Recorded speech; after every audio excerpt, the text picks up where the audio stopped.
Anyways, are we loading a game? I'm not sure if... I don't think we are actually loading a game, because... yeah, that just takes us back into the prologue. I think we're actually starting a new game here.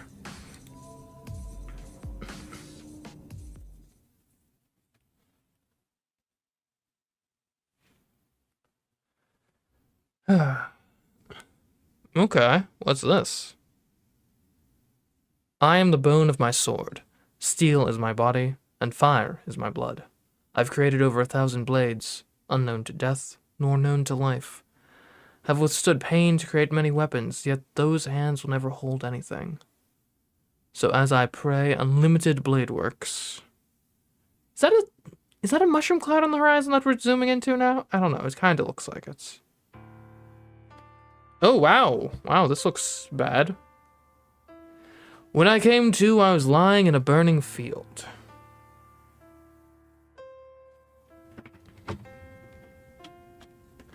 It must have been a big fire.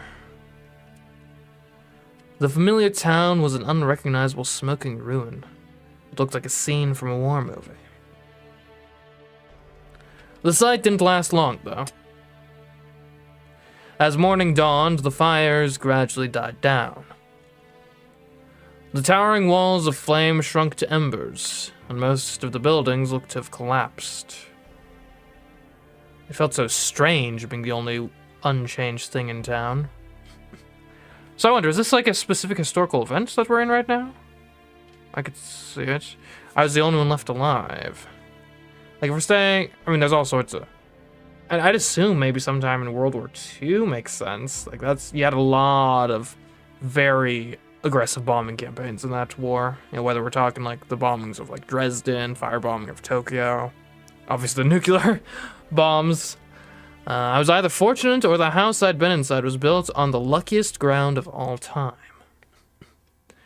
Either way, I was the only one alive. Since I'd survived, I felt I needed to keep on living.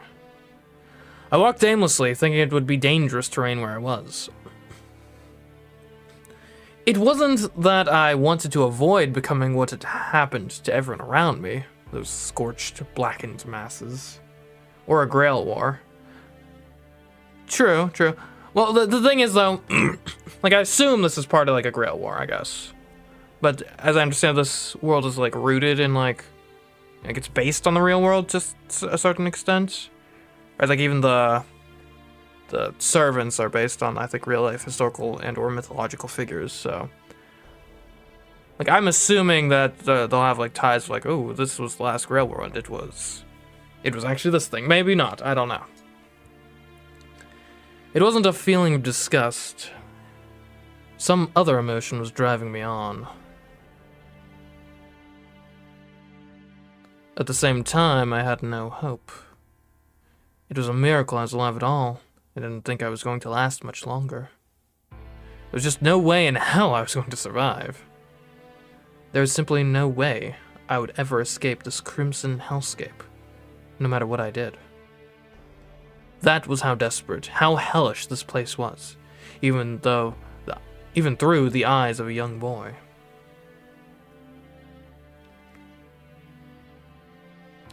And then I collapsed. Either there was no air around me or I simply couldn't breathe anymore. I just collapsed. And all I could do was to look up at the slowly clouding sky.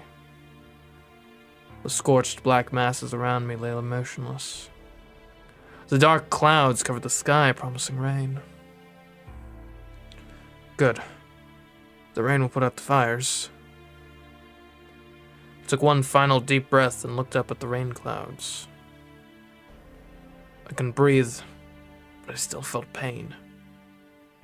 I said that out loud on behalf of all those people who couldn't say those words themselves.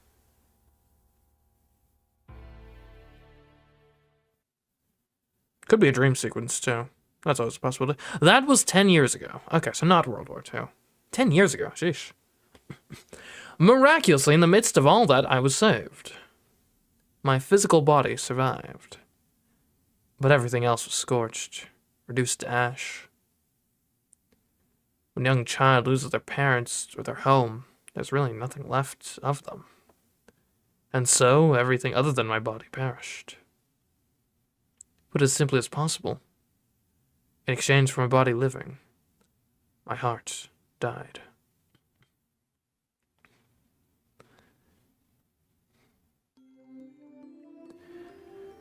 I'm dreaming.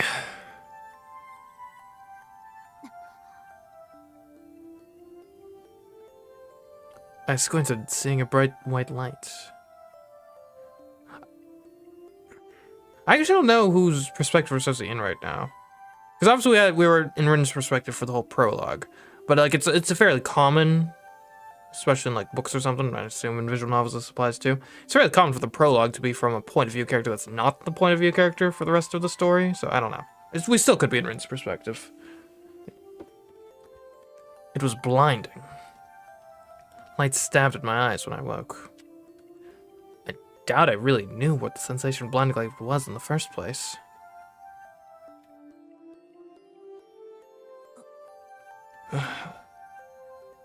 What? As my eyes adjusted, I woke, alarmed. I was lying in a bed I didn't recognize, in a room that I didn't recognize. I was honestly stunned, but the cleanliness of the white room made me feel at ease. Where am I? I looked blankly at my surroundings. The room was spacious, and the beds lined it in neat rows. All the beds were full. It looked like each bed's occupant was injured. But the room didn't feel depressing at all. Everyone injured survived. I let my eyes wander. I looked out the window. The clear blue sky was so incredibly beautiful.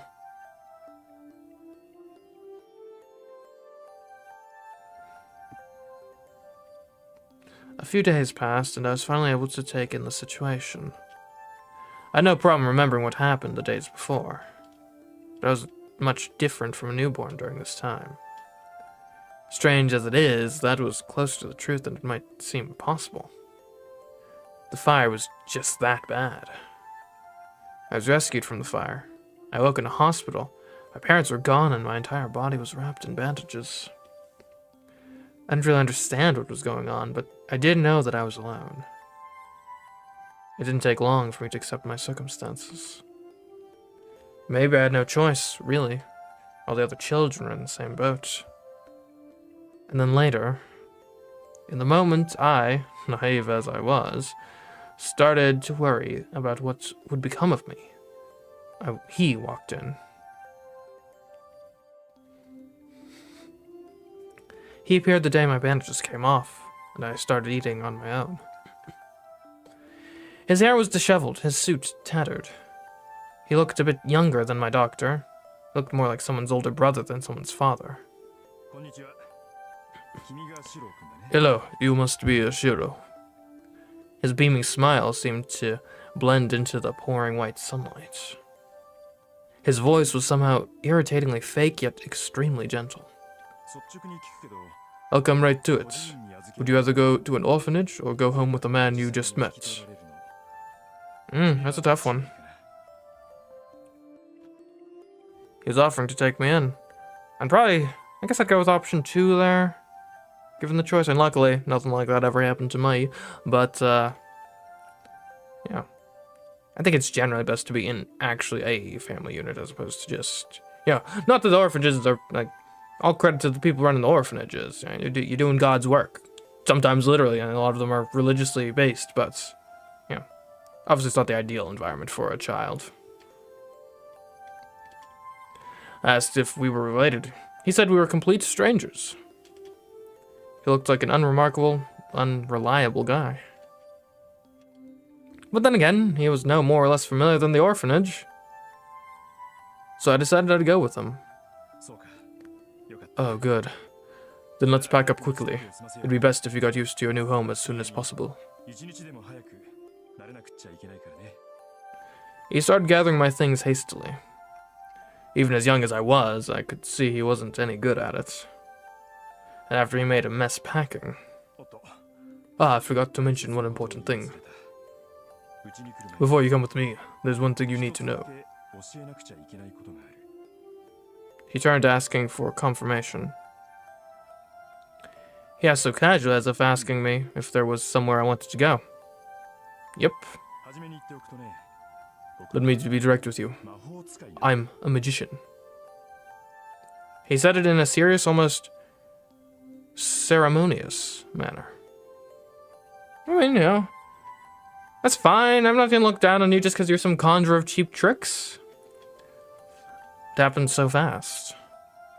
Now that I think back, I was also immature. I just accepted his words as fact. I took it neither as a joke or genuine statements. Really? That's so cool, Pops! I guess it said something like that, eyes wide in astonishment.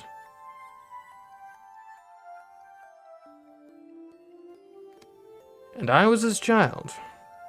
Actually, I don't really remember how that conversation went. But every now and then, my old man would bring it up. He would recount that scene over and over, acting all embarrassed. That scene might have been the happiest day of my old man. A man named Kiritsugu Imiya's life. You can say that. It was one thing for him to tell a recently orphaned kid he was a magician. I was no better, but I got so eagerly bought into it. And that was how my old man adopted me, and how I took the last name Imiya. Shiro Imiya. When I said that name out loud, I felt really proud having the same last name as Kiritsugu. Hello, Laser Sword Kerbo. Welcome to the stream. We're getting adopted. Cool stuff. I'm dreaming. It's from my childhood. It's probably about 8 years ago, since it's about the time when I talked to my old man into making me his apprentice. Kiritsugu had started going away on a regular basis once I was old enough to stay home by myself. He'd always give some childish, unbelievable explanation like, I'm going to go on an adventure around the world. Then he'd actually do it. Weird, what is this? This is Fate Stay Night. It's apparently one of apparently a major visual novel, recently translated. From then on, that's how it always was.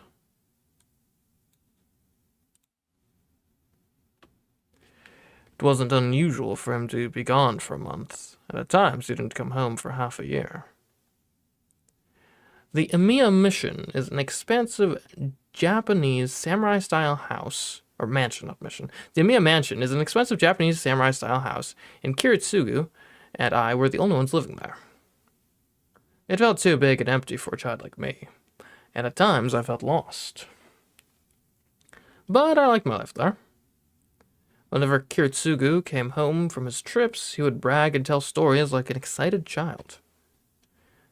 And another child, one who shared his last name, always looked forward to those stories. I may have been alone in the mansion, but Kiritsugu's stories always helped lessen that. He was always pursuing a dream like a boy. I was weary of his whims, yet at the same time, he always looked radiant to me. Maybe that's why I hoped to be like him one day. Well, as childish as I might have been, I realized I needed to get my act together, since I had an old man with his head constantly in the clouds.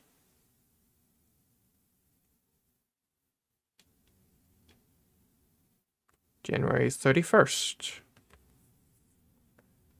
Face Day 1, or Face Day Night 1 Day 1. One day 1? Or maybe it's just day 1, and those are just little artistic flourishes around the text. I hear a sound. The heavy rusted hinges on the door creak as it's being pushed open. Chat, do you remember, if any of you were here at that stream, do you remember when we died last time? What day that was? I don't. I think it was early February, but I can't be certain.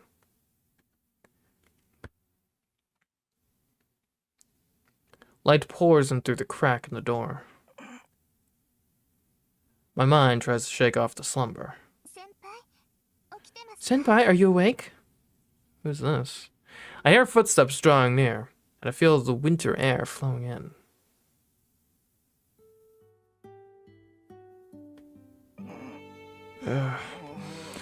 Morning, Sakura. Wasn't here, that's fair. Yes, good morning to you too, Senpai. Senpai, it's morning. It's still early, but Miss Fujimura will be mad if she finds you sleeping here. Oh, yeah. Thanks for waking me up as always. It is no problem at all. You're always up early in the morning. I don't often get to wake you up like this.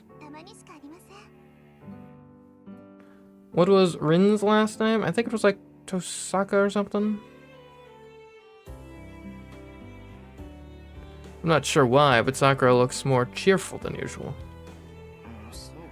I don't know about that. I think you wake me up more often than you think.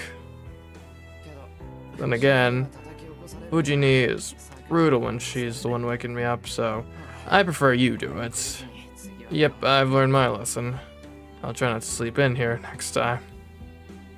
I thought we lived alone with our adopted father. Or adoptive father. Who's this? What's this girl doing here? I answer, still half asleep. My head's still not right, so even I don't know what I'm saying. Well, okay, but personally I'd prefer you not to try too hard. Sakura's giggling. Crap, I must still be so sleepy. I've said something weird. Give me a minute to wake up. The cold winter air helps at times like this. The chill snaps my lethargic mind awake. And in front of me stands my junior at school, Sakura Matao. I'm in my house's storehouse, and it's just about 6 o'clock in the morning. Why the heck am I sleeping in the storehouse? Yeah, I'm awake now. Sorry, Sakura. I did it again. I need to help you with breakfast. Don't worry about that. You were up late again last night, weren't you? Then you should take your time this morning. I'll fix breakfast. Sakura's practically bouncing with excitement. That's odd. Sakura's weirdly energetic this morning. No, I'm getting up, honest, so let's head to the kitchen together.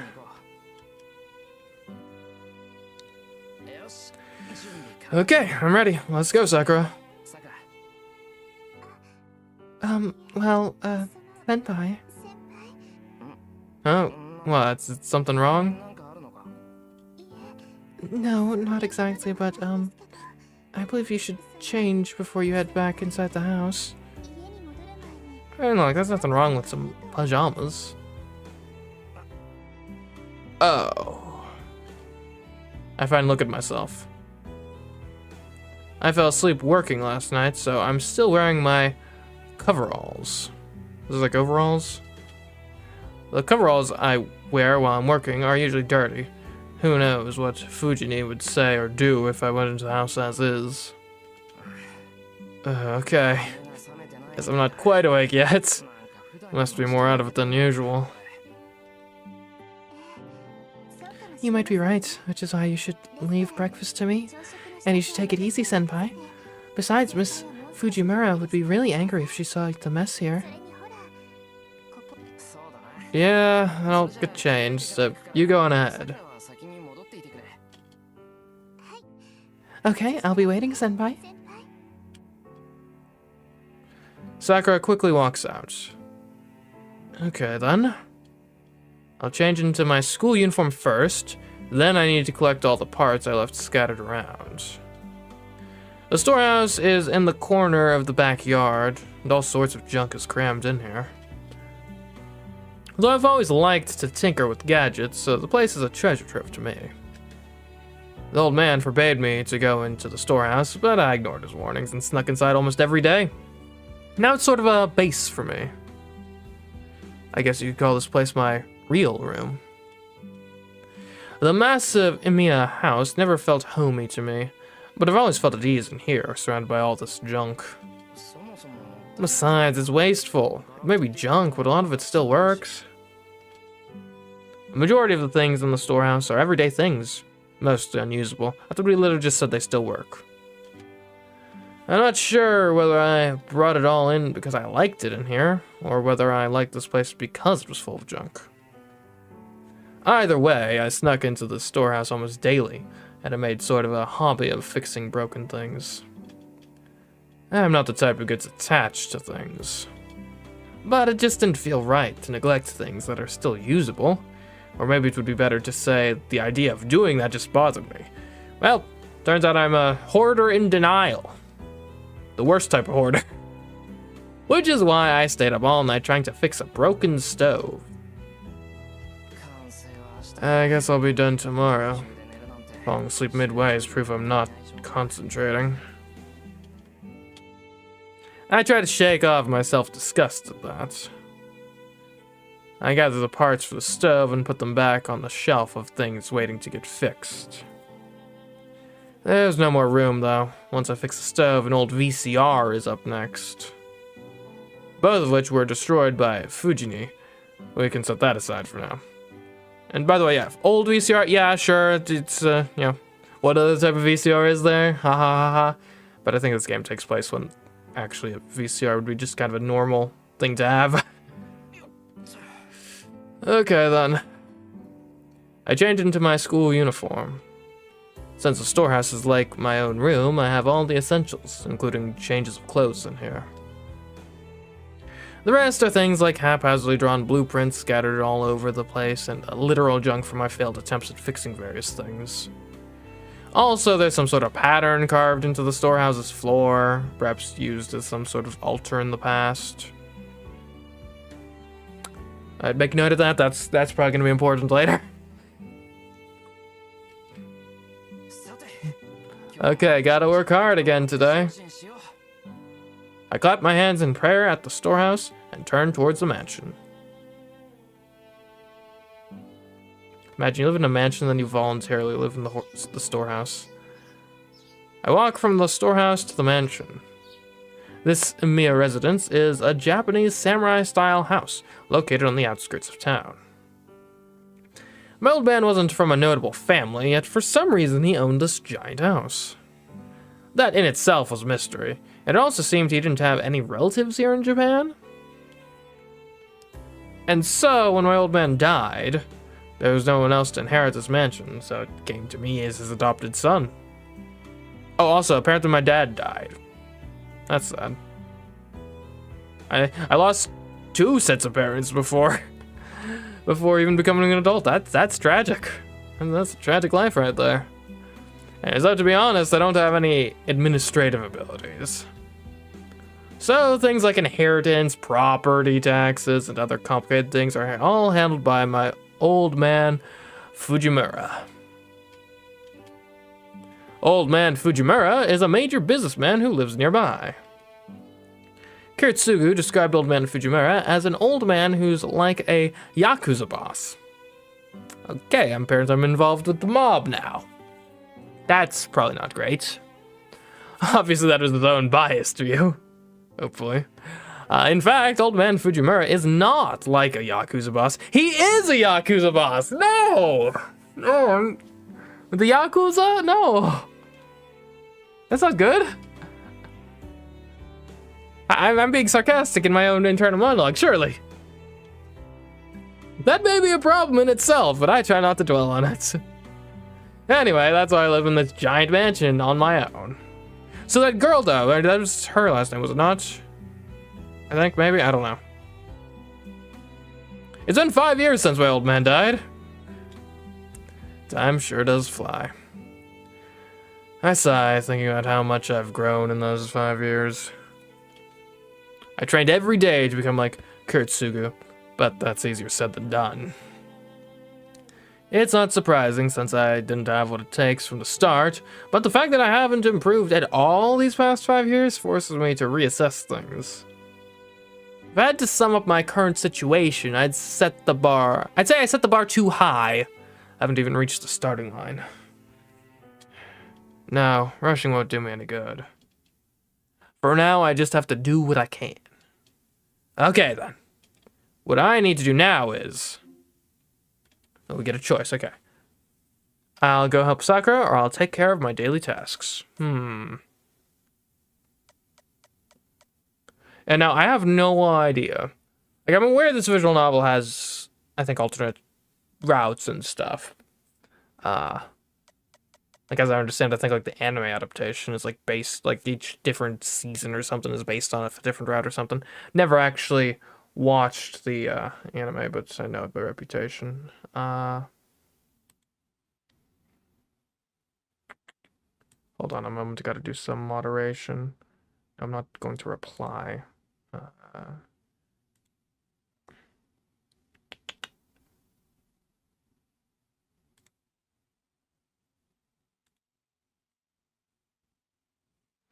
Okay, there we go. Banned someone.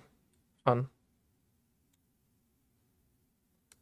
Anyways, though, like, I don't know how this works choice-wise, right? If it's, like, an every choice matters sort of thing, or if it's, like, halfway through the game, it's gonna be, like, a like binary tripartite choice or something. It's like, and now, which route do you want to go on? So this could be very impactful, or it could mean literally nothing. I have no idea. Let's see. Do I want to go help Sakura or take care of my daily tasks? I mean, which should I do? I mean, presumably I should do both, right? Which should I do first? And Sakura did come and wake me up. She's working on breakfast right now. I need to go over there and work on breakfast regardless, right? Or on breakfast before I do my daily tasks. So I think it makes the most logical sense to go help Sakura. Right, I need to help Sakura. Making someone younger than me do all the work would be embarrassing. And I feel bad for Sakura coming here so early in the morning.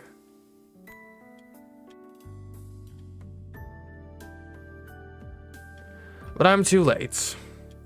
Breakfast looks to be done already. The appetizing scent of the breakfast Sakura cooked wafts towards me from the kitchen. Sakura finished cooking and she's searching the cupboards for dishes. Sorry, I can at least serve everything, so go and sit down. Oh, you're already here, Senpai? What do you mean already? You weren't expecting me this quickly? You're already done. I'm late, if anything. I wasn't exactly quick. It's already 10 past 6. And that's when we're usually eating breakfast, so yeah, I overslept. Man, that's rough. Living a lot. Oh, was that just how high school went? Oh, it's been a while since high school, so I don't remember exactly when I woke up at that period of time in my life. But 10 past 6 being I overslept? That's rough. That's annoying. I don't believe that's true. You're not in any school clubs, so it's still early. Clubs have nothing to do with it. And if they do, you coming by in the mornings will see a lot of trouble since you do have morning practice. Oh, well, I have to do this, so please don't worry about me. Yeah, you keep saying that, which is why I wake up early, club or no. If you're coming by, it'd be rude to still be asleep. Yeah, like today. To me, waking up early is waking up before Sakura gets here, and oversleeping means I make Sakura prepare breakfast on her own, like today. Though this arrangement started only about 1.5 years ago. You said, Sakura. The food just needs to be plated and set on the table, so at least let me do that. I stand next to Sakura and pull out the dishes. Sakura has a surprisingly stubborn side, so she won't rest unless I really push. Then let me help. I'll plate the food, so please take out the rice bowl, Senpai. No, I'm saying I'll do it all myself. No, you shouldn't. You're the head of this house, so the least you can do in the mornings is to sit and act all important. I'm the head of a household of 1. Practically speaking, that means you get all the tasks. You don't get any respect. You don't get any social benefits. You just kind of floating through life, surviving, just vibing. Not even really knowing what you're supposed to be doing. What it's all for. Just living to continue existing. Anyway, act all important? I wouldn't be much of a head of the house if I made you do all the work while I sit back now, would I? Come on, go and sit in the sitting room, Sakura.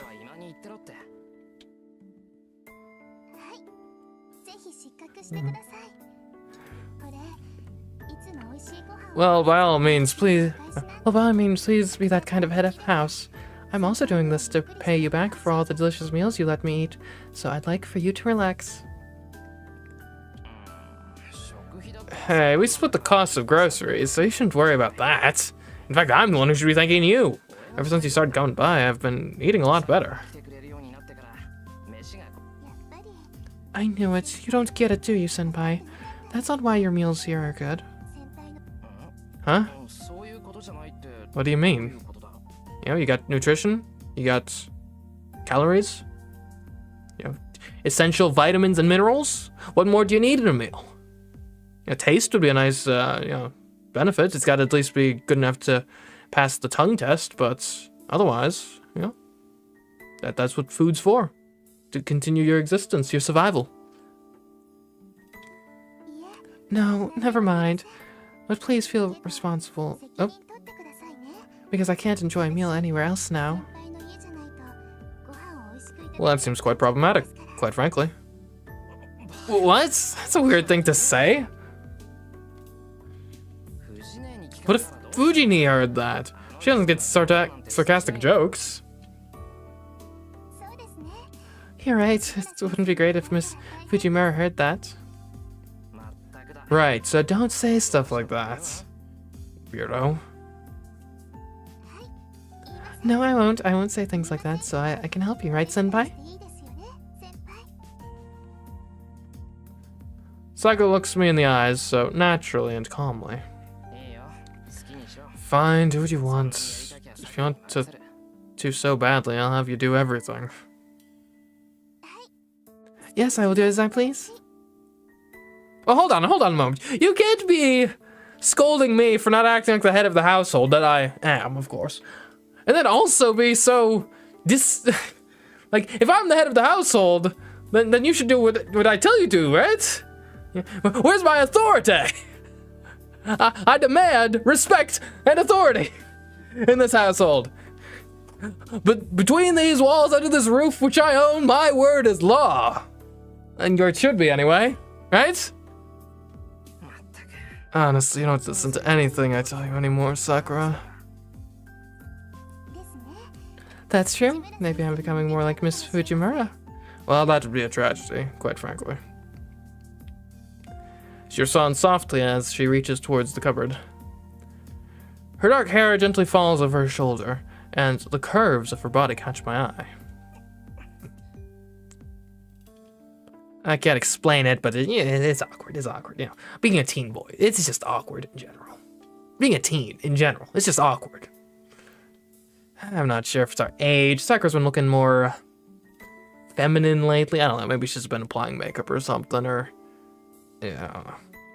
Her casual movements, her profile so pretty, and I inadvertently avert my eyes. Senpai, is something the matter? No, it's nothing. Don't worry about it.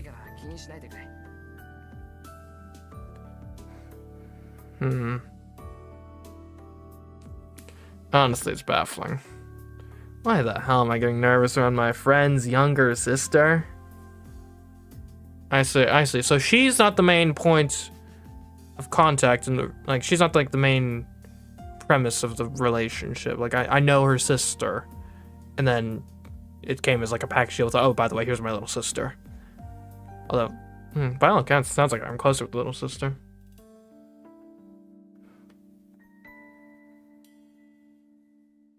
Wait, are we a guy now? Yes. Yeah, we seem to be.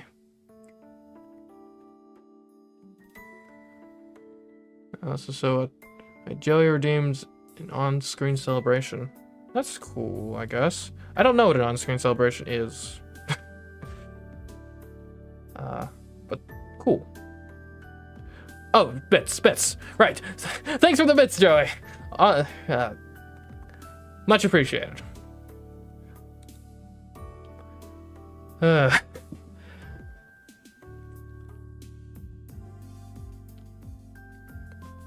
Hope that like appeared properly and stuff. Alright, there we go.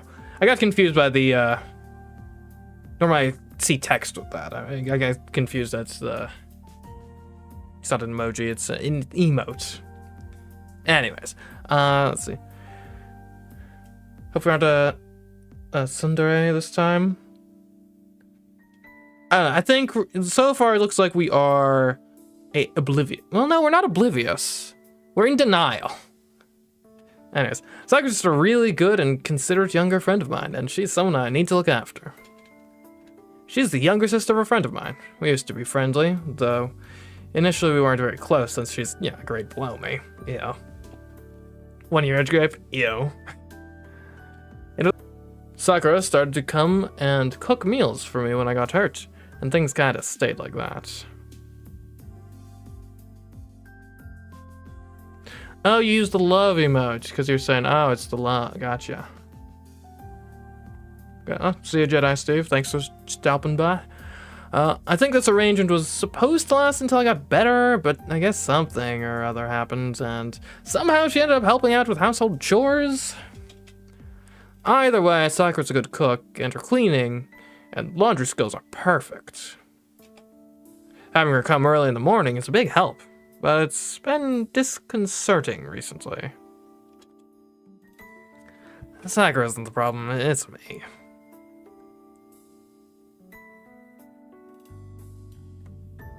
I'm sure being flustered by my friend's sister is part of the reason I feel guilty. Usually I'm phased, but I blush because I get caught off guard like now. I wonder whether that's problematic as her senpai.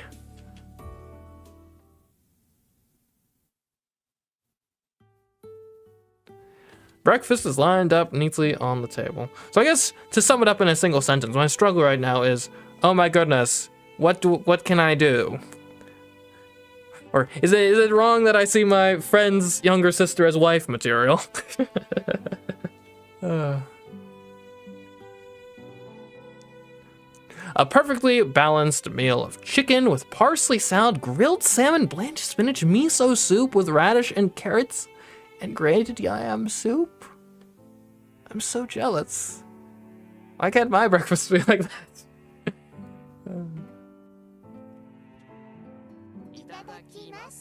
Thank you for the meal. Sakura and I sit down and bow and begin our meal in silence. The gentle tapping of chopsticks is the only sound in the room. Sakura isn't typically talkative, and are hard to have anything to chat about during meals. Like for me, for breakfast tomorrow, it's gonna be a salad, like romaine, spinach, some tomatoes, corn, beans, and a salad, and a protein shake. This seems to... Anyways.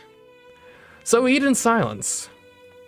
Normally it's much rowdier than this, but the person who usually causes the commotion must have watched a spy movie or something last night, because she's eyeing the two of us through a newspaper she propped up in front of her food. Is this the older sister? Miss Fujimura, it may not be wise to read while you eat.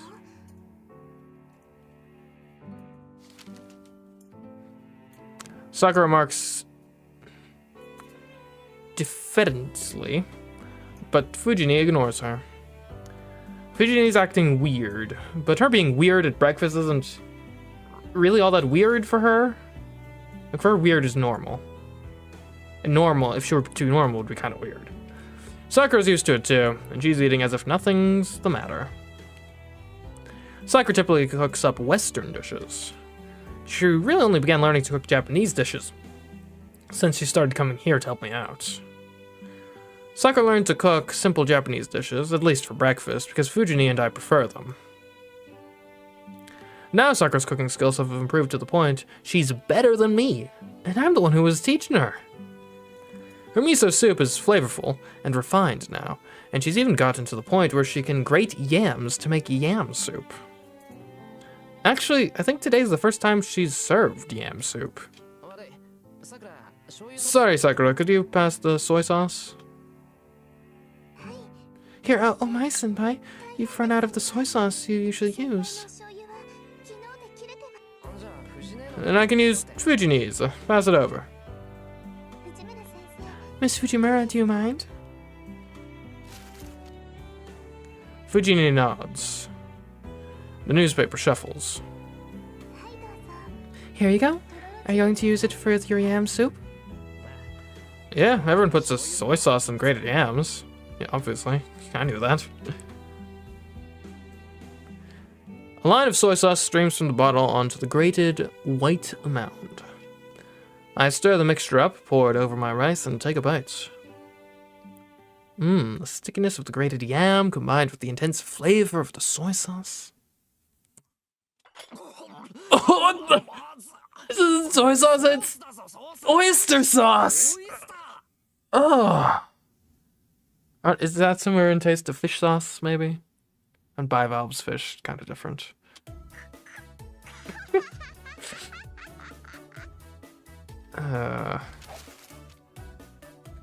Fujini tosses her newspaper onto the table with an enthusiastic flick of her wrists. Was this all like was this a setup? Dusaka, were you involved in this? Pranks, yeah, indeed. What do you think of my little stunt switching to the oyster sauce with the soy sauce? Labels first thing in the morning. The not-so-mysterious spy punches the air in victory. Well, that face. Who pulls a stunt like that first thing in the morning? You're going to turn 25 this year, but you're still the same childish Fujini I've always known. 25? I'm...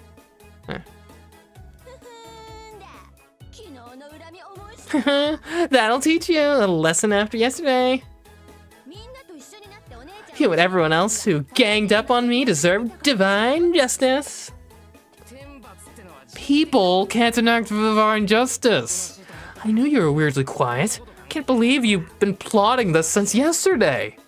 You have entirely too much free time on your hands. If you considered getting a job, a hobby maybe, you know, volunteer, get a vocation. That's right, and because of that, I really need to get to work grading tests, so I need to skedaddle, or else I'm in real trouble. Oh, she does have a job. Fujini sits back down and shovels her breakfast into her mouth.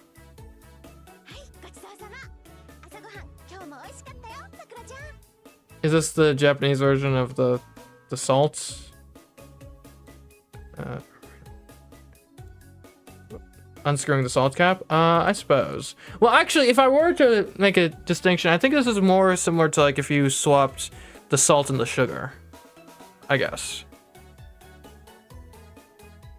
Not that most people have table sugar typically, but if you did.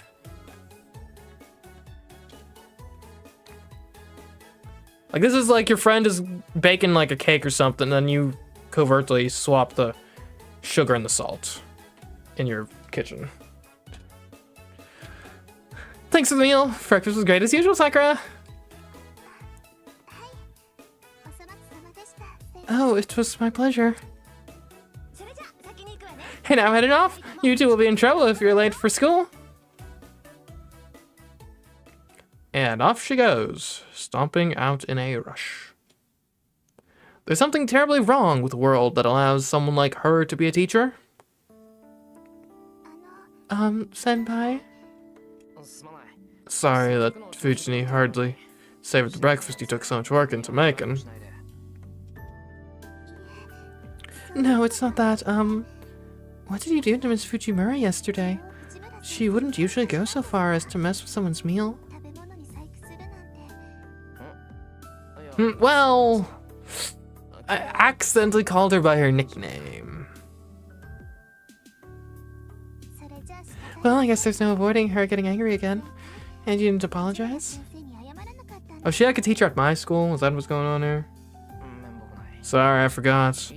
Only because that kind of stuff happens all the time. Still not good. You know how much Miss Fujimura hates being called by her nickname? You made her cry again, didn't you?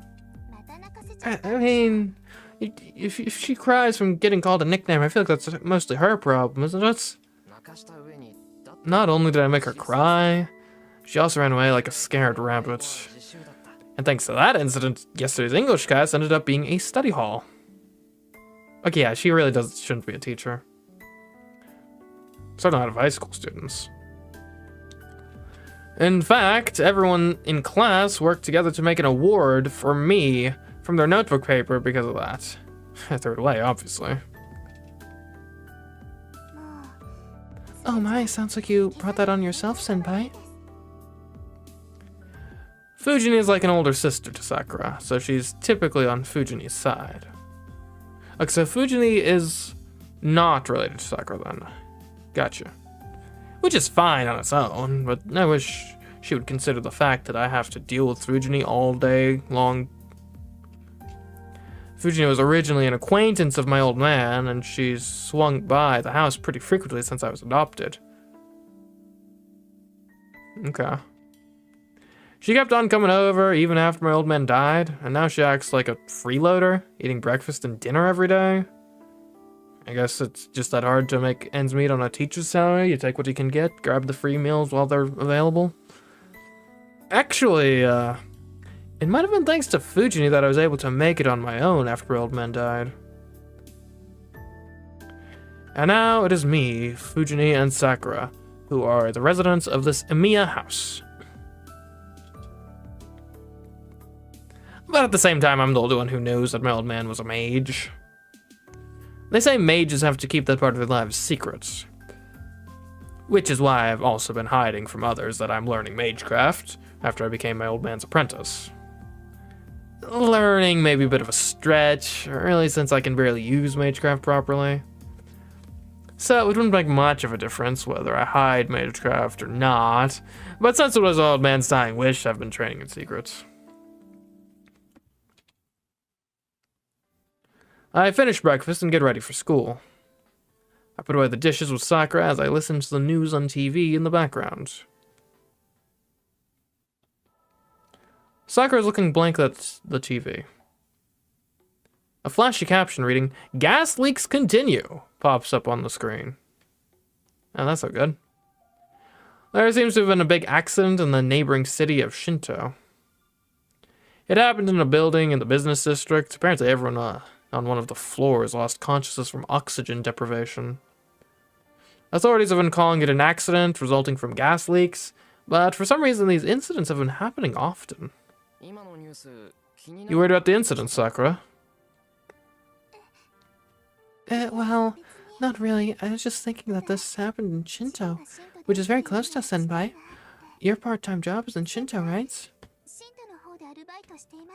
It's fine. Yeah, if the shop's not that big, I don't think an accident like that would happen there.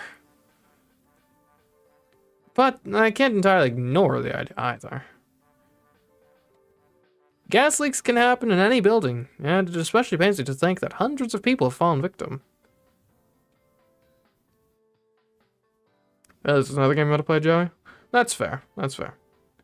And I gotta stop playing such cool games. I gotta play something trash that nobody wants to play themselves. That way they don't have to worry about spoilers.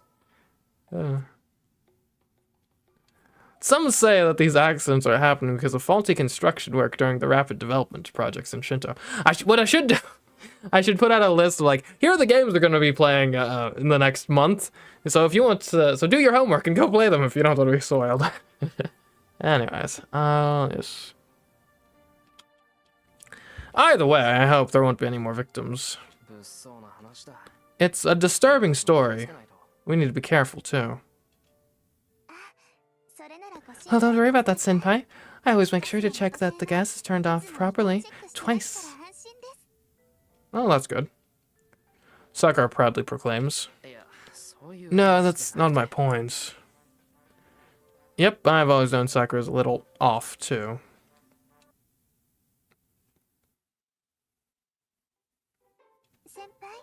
Senpai, did you lock the back door? I bolted it. Is that a problem?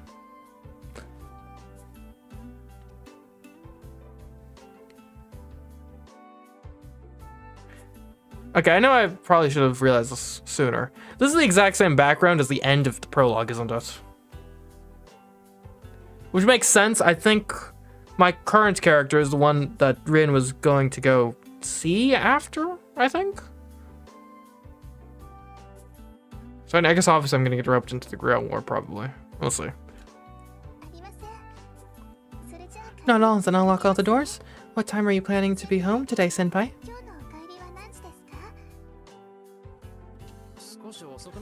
I think I'll be home a little late. What about you, Sakura? I should be back at the usual time. I think I'll be back before you, so I'll make preparations for dinner. And I can't just have you making the breakfast and the dinner. We gotta, split tasks here. If there's anything I've learned by browsing Reddit's AITA posts, it's that any relationship between people of the opposite sex has to be based on the contractual language and a sheer 50-50 split of every single responsibility.